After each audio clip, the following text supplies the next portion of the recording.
Brass Facts here. Today I'd like to talk about the end of times. Well, actually, no.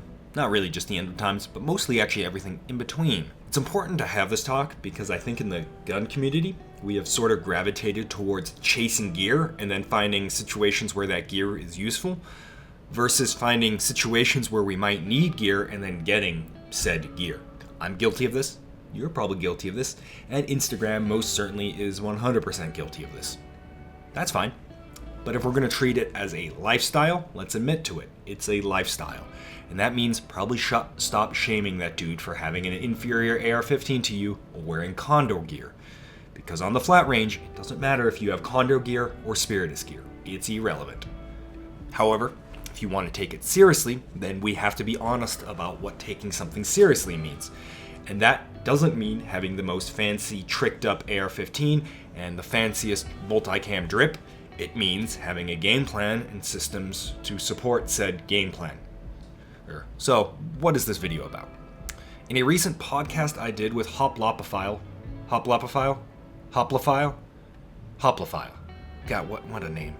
I talk about different types of disaster scenarios and what you may or may not need for them.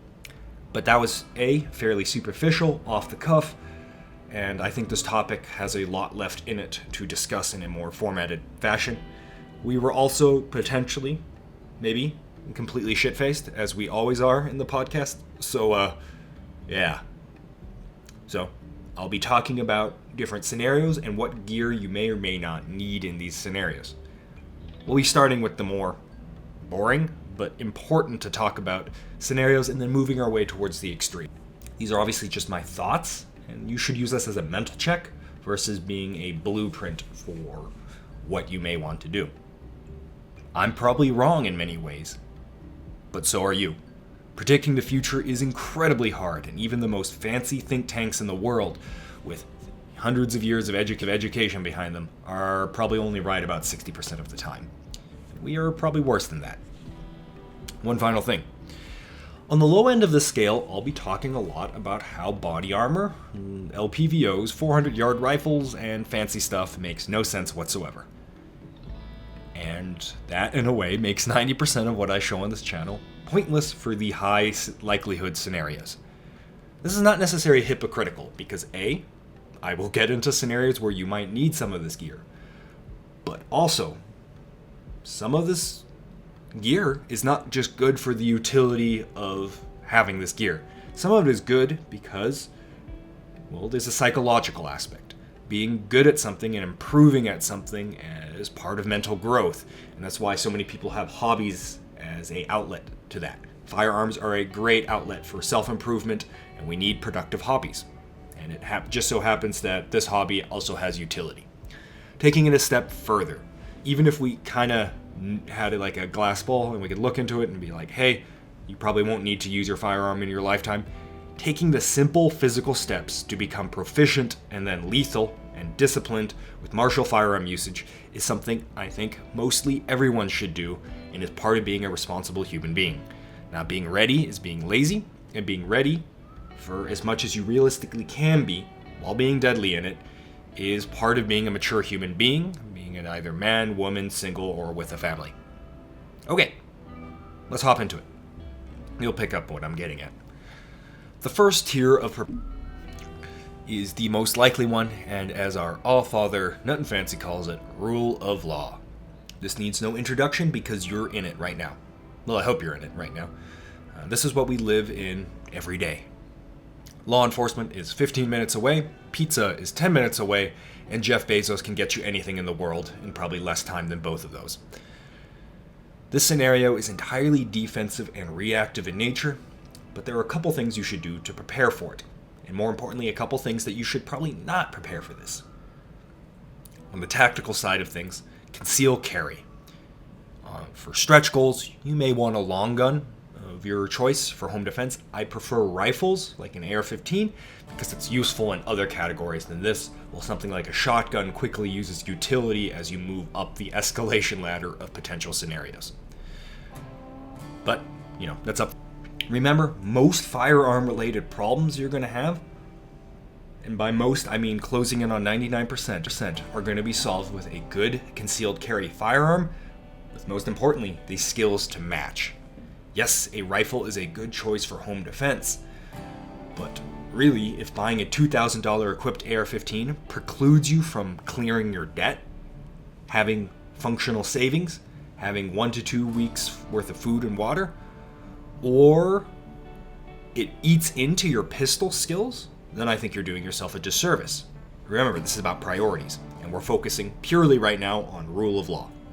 Good pistol skills translate to rifle skills, but good rifle skills almost never translate to good pistol skills. If you're not squared away with your pistol, you are ignoring the thing most likely to occur to you here.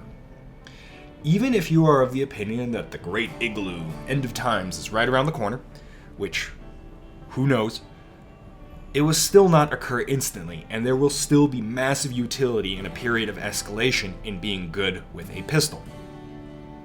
So, if you are entirely rifle focused, I think you are almost objectively wrong here. But it's not just about tactical stuff. There's always the systems that support it. Most importantly, in the rule of law scenario, savings and no debt. If you want some stretch goals for preparedness, having local and regional minor issues covered is super important. What do I mean? Well, for starters, savings and no debt. God, that's unsexy, but the reality is, even if we are slated for the end of times, we don't know when it's going to be, and even if it is coming, there's going to be a long build-up period. It almost certainly will not be instantaneous unless we get hit by something seriously bad. If losing your job in this period means losing everything due to having insufficient buffer via savings or huge debt obligations such that you basically blow out within a month, then you're going to just get wiped out on that and you won't even make it to the end of times. Get that squared away. Furthermore, I think it's prudent to make sure you have a game plan for, well, when society doesn't end. Statistically speaking, societies are insanely resilient, and while they can have really bad periods. So even if we're looking at 10% inflation year on year end, there's a very good chance we're not going to see the complete collapse. And we'll get into some categories later where we talk about partial collapse. So it's still important in these scenarios to have a long-term plan. Savings, investments, hard assets, no, I'm not talking gold here, is critical. The boog, as we may experience in the United States, could very well end such that the majority of us never need to fire a shot. So, as mentioned, some stretch goals to have. You want to be prepared for regional short-term disasters. Think major wind, snow, or similar type issues, like massive rainfall. Being able to skip having to go out to the store during a whiteout is very convenient. Think this freeze over, right? That was super short in duration. Having a topped up tank of gas is incredibly useful. This mostly means 1 to 2 weeks worth of food, water, maybe having some gas on hand. Having the ability, if you're in a situation that requires, heating to stay alive, you might want to have an independent power source from the grid to handle that.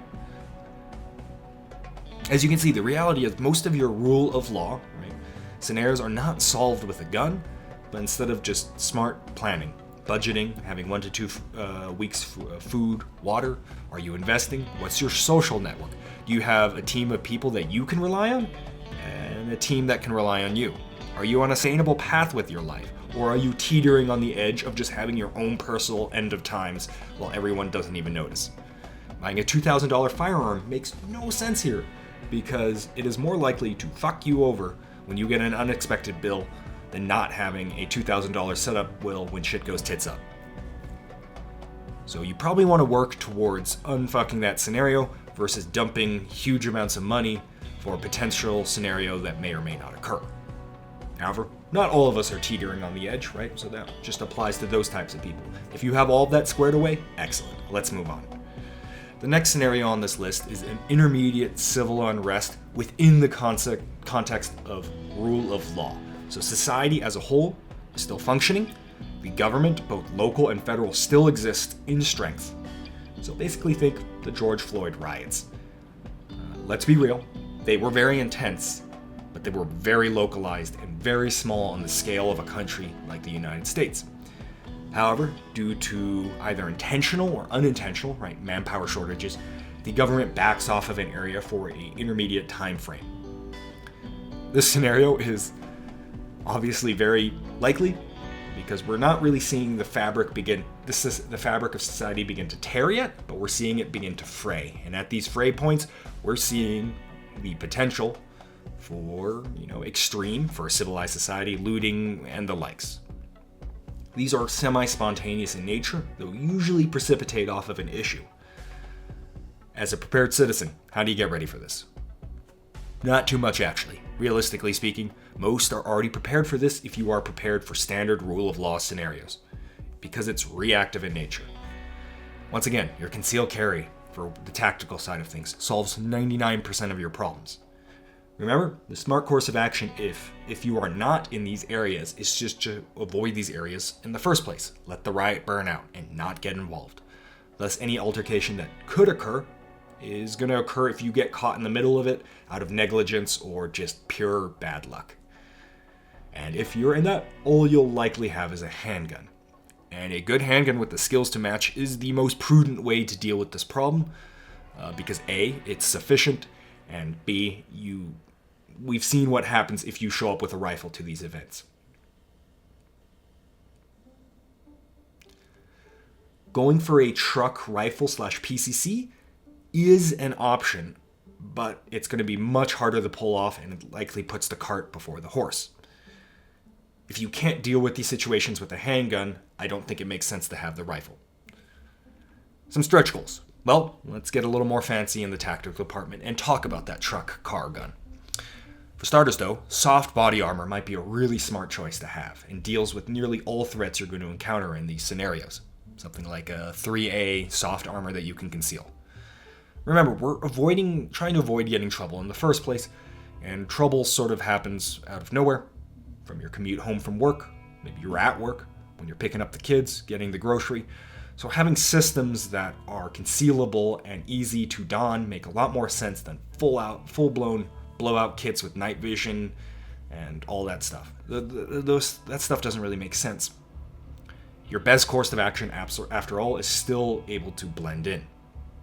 However, if you're perceptive and you can potentially plus your game plan, if you think something may occur but you're not quite sure, you can bring a messenger bag with extra first aid, pistol mags, and as I've mentioned in the past, a PDW-sized weapon like a TP9 or a Flux Raider, which you can conceal on body or in said bag, might be a good way to plus up your abilities and capabilities here.